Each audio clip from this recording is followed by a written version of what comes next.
Bismillahirrahmanirrahim. Assalamualaikum warahmatullahi wabarakatuh. Perkenalkan, nama saya Muhammad Farid Preski dengan NIM 202105010103 Ekonomi Syariah Fakultas Ekonomi dan Bisnis Islam.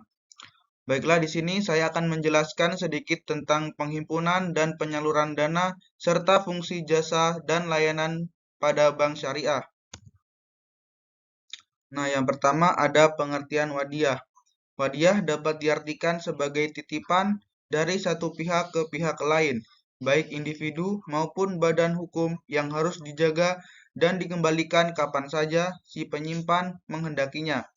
Tujuan dari penyajian tersebut adalah untuk menjaga keselamatan barang itu dari kehilangan, kemusnahan, kecurian, dan sebagainya. Jenis-jenis wadiah. Jenis-jenis wadiah ada dua macam, yaitu wadiah yad al-amanah dan wadiah yad damanah.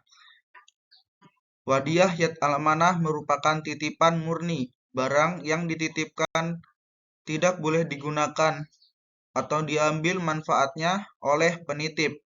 Sewaktu titipan dikembalikan harus dalam keadaan utuh, baik nilai maupun fisik barangnya.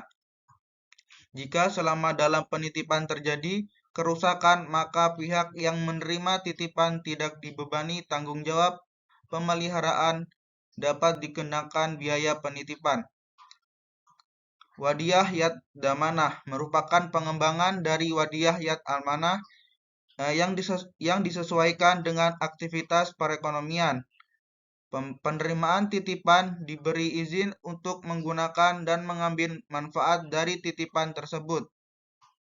Penyimpan mempunyai kewajiban untuk bertanggung jawab terhadap kehilangan atau kerusakan barang tersebut. Semua keuntungan diperoleh dari titipan tersebut menjadi hak penerima titipan. Kemudian, pengertian mudharabah. Istilah mudharabah merupakan istilah yang paling banyak digunakan oleh bank-bank Islam. Prinsip ini juga dikenakan sebagai girah atau mukaradah. Mudharabah adalah perjanjian atas suatu jenis perkongsian, di mana pihak pertama, sabib al-mal, menyediakan dana, dan pihak kedua, mudharib, bertanggung jawab atas pengelolaan usaha. Usaha dibagikan sesuai dengan nishab atau porsi bagi hasil yang telah disepakati bersama secara awal.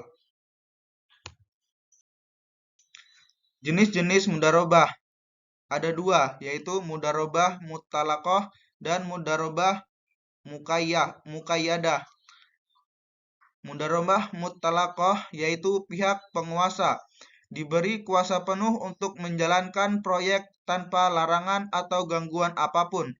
Urusan yang berkaitan dengan proyek dan tidak terkait dengan waktu, tempat, jenis perusahaan, dan pelanggan.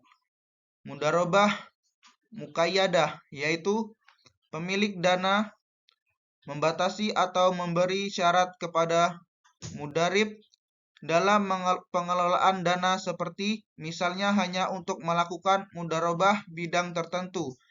Cara, waktu, dan tempat tidak tertentu saja. Bank dilarang mencampurkan rekening lainnya pada saat investasi. Selanjutnya, ada jenis akad yang sering digunakan dalam penghimpunan dana. Akad yang sering digunakan dalam penghimpunan dana adalah akad wadiah. Akad wadiah ini sering digunakan untuk produk bank dalam bentuk tabungan atau giro, karena hanya menitipkan dana. Nasabah tidak berhak mendapatkan hasil apapun, akan tetapi nasabah dapat mengambil dananya kapanpun dia kehendaki. Kelebihan menabung menggunakan akad wadiah disebanding tabungan akan mudharabah. Akad mudharabah adalah tabungan wadiah itu tidak ada biaya potongan, sedangkan akad mudharabah ada biaya administrasinya. Saldo tabungan wadiah tidak berkurang sehingga kita tidak perlu merasa khawatir.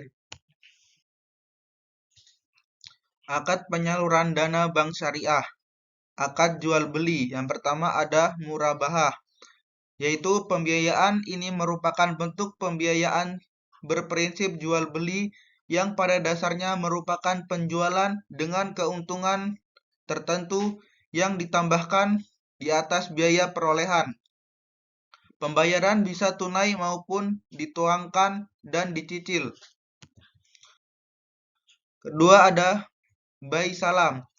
Bai salam merupakan bentuk jual beli dengan pembayaran di muka dan penyerahan barang di kemudian hari dengan harga, spesifikasi, jumlah, kualitas, dan tanggal dan tempat penyerahan yang jelas serta disepakati sebelumnya dalam perjanjian.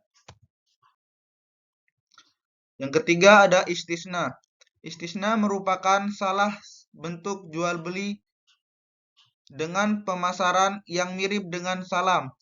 Perbedaannya dalam istisna, pembayaran dapat di muka, dicicil sampai selesai, atau di belakang, serta istisna biasanya diaplikasikan untuk industri dan barang manufaktur. Akad mudharabah. Pembayaran ini merupakan pembiayaan bagi hasil ketika bank sebagai pemilik dana atau modal bisa disebut sahibul mal atau rabul mal. Menyediakan modal 100% kepada penguasa sebagai pengelola, biasa disebut mudharib, untuk melakukan aktivitas produktif dengan syarat bahwa keuntungan yang dihasilkan akan dibagi di antara mereka menurut kesepakatan yang ditentukan sebelumnya dalam akad. Kemudian ada definisi ijarah dan ijarah mutahiyah bitamlik. Ijarah dan ijarah muntahiyah bitamlik merupakan transaksi sewa-menyewa yang diperbolehkan oleh syariah. Akad ijarah merupakan akad yang memfasilitas transaksi memindahkan hak guna, manfaat atas sesuatu barang atau jasa dalam waktu tertentu melalui pembayaran sewa atau upah tanpa diikuti pemindahan kepemilikan barang. Fungsi jasa dan layanan dengan akad dalam bank syariah. Ada hawalah, yaitu akad pemindahan utang atau piutang suatu pihak kepada pihak lain. Dalam hal ini ada 3 pihak, yaitu pihak yang berutang, pihak yang memberi hutang, dan pihak yang menerima pemindahan. Nah, kemudian ada kafalah.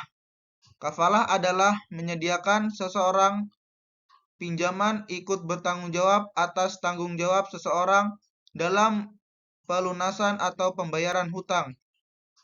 Dalam kafalah diterapkan kafalah bin nafs, kafalah bil ma'al, kafalah mu'alakah, dan mujazah, dan kafalah bitaslim. Kemudian ada wakalah. Wakalah adalah akad perwakilan antara dua pihak, di mana pihak pertama mewakilkan suatu urusan kepada pihak kedua untuk bertindak atas nama pihak pertama. Dalam wakalah diterapkan penerbitan letter of credit atau perusahaan permintaan akan barang dalam negeri dari bank di luar negeri, ekspor. Wakalah juga diterapkan untuk mentransfer dana nasabah kepada pihak lain. Kemudian ada rahn, adalah penahan salah satu harta milik si peminjam sebagai jaminan yang diterimanya. Barang yang ditahan tersebut harus memiliki nilai ekonomis. Dengan demikian, pihak yang menahan dapat memperoleh jaminan untuk dapat mengambil kembali seluruh atau sebagian piutangnya. Kemudian ada al-qar, adalah pembelian harta kepada orang lain yang dapat ditagih kembali atau dengan kata lain meminjam tanpa mengharapkan imbalan. Dalam Al-Qard diterapkan berupa Al-Qard Al-Hasan sebagai bentuk sumbangsih kepada dunia usaha kecil. Di Indonesia sendiri, dana untuk skrim ini berasal dari dana badan amil zakat, infak, dan sedekah. Kemudian ada sarf. Sarf adalah transaksi pertukaran antara uang dengan uang. Pengertian pertukaran uang yang dimaksud di sini yaitu pertukaran valuta asing, di mana mata uang asing dipertukarkan dengan mata uang domestik atau mata uang lainnya. Baiklah, mungkin hanya itu yang dapat saya sampaikan. Kurang dan lebihnya mohon dimaafkan. Wabillahi taufiq wal hidayah. Wassalamualaikum warahmatullahi wabarakatuh.